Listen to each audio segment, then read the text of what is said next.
আর এবার দেখাবো লাভপুরের ছবিটা। কুয়ে নদীর বাঁধ ভেঙে গিয়েছে, আর সেই বাঁধ ভেঙে কি পরিস্থিতি তৈরি হয়েছে দেখাবো আপনাদের। কি ভয়াবহ অবস্থা দেখুন ছবিটা। কুয়ে নদীর বাঁধ ভাঙায় জলমগ্ন হয়ে গিয়েছে প্রায় 10টা গ্রাম। সব থেকে বেশি ক্ষতিগ্রস্ত এই মানুষগুলোই। কি বলছেন তারা, শুনুন আগে। ঠিবা গ্রামের লোক প্রচুর আতঙ্কিত, যে বড় সড়ো একটা বাঁধ ভাঙন ধরেছে, তাই এই জলের গ্রামে ঢুকে গিয়েছে। তো পুকুর বাড়ি সব মাঠ প্রচণ্ড ক্ষতিগ্রস্ত। এখানে আমাদের ঠিবা গ্রাম মেন, তারপরে হরিপুর, জয়চাঁদপুর, চতুর্ভুজপুর, উদ্ধার কান্দরকুলো, তারপর খাঁপুর, সব এই জলের প্লাবিত।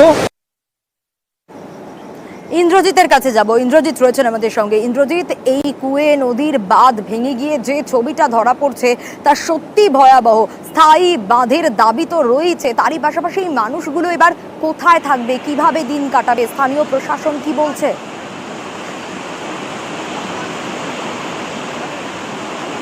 দেখো, একদমই মানুষগুলো কিন্তু সরাসরি জানাচ্ছে যে প্রশাসনের পক্ষ থেকে তাদের সঙ্গে যোগাযোগ করা হয়েছে, ঠিক কথাই, কিন্তু এখনো পর্যন্ত তাদেরকে যে উঁচু জায়গায় সরিয়ে নিয়ে যাওয়ার কথা সেটা কিন্তু এখনো পর্যন্ত হয়নি। অর্থাৎ তারা কিন্তু অসহায় জলেই পড়ে রয়েছে তারা জানাচ্ছে, এবং তারা জানাচ্ছে দ্রুত যেন প্রশাসন এসে তাদেরকে উঁচু জায়গায়, উঁচু কোনো জায়গায় সরিয়ে নিয়ে যাওয়া হয়। কারণ তারা এক প্রকার কিন্তু এই 10টি গ্রামের মানুষ কিন্তু গৃহবন্দী হয়ে পড়েছে, জলবন্দী হয়ে পড়েছে। তারা জল ছাড়া আর কিছুই দেখতে পাচ্ছে না।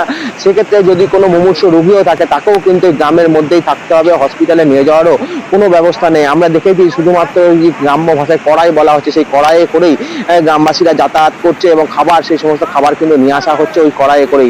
তাছাড়া কোনো উপায় নেই। যদিও ইতিমধ্যেই প্রশাসনের পক্ষ থেকে একটি নৌকা নিয়ে আসা হয়েছে, এবং বিভিন্ন গ্রামে সেগুলোকে নিয়ে যাওয়া হচ্ছে, নৌকাগুলিকে নিয়ে যাওয়া হচ্ছে, এবং সেই নৌকা করে করে যে সমস্ত রুগীরা রয়েছে, বয়স্ক মানুষেরা রয়েছে, তাদেরকে কিন্তু নিয়ে আসা হচ্ছে, পাশাপাশি খাবারও পৌঁছে দিয়ে আসা হচ্ছে।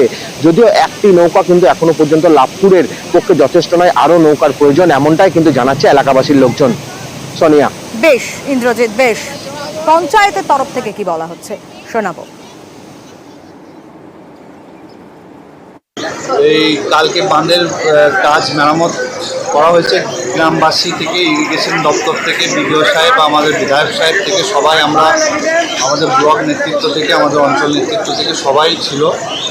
তাও আমরা রক্ষা করতে পারলাম না। বাঁধটা ভেঙে গেছে আজকে ভোর 4:30টার দিকে, ভোরের দিকে।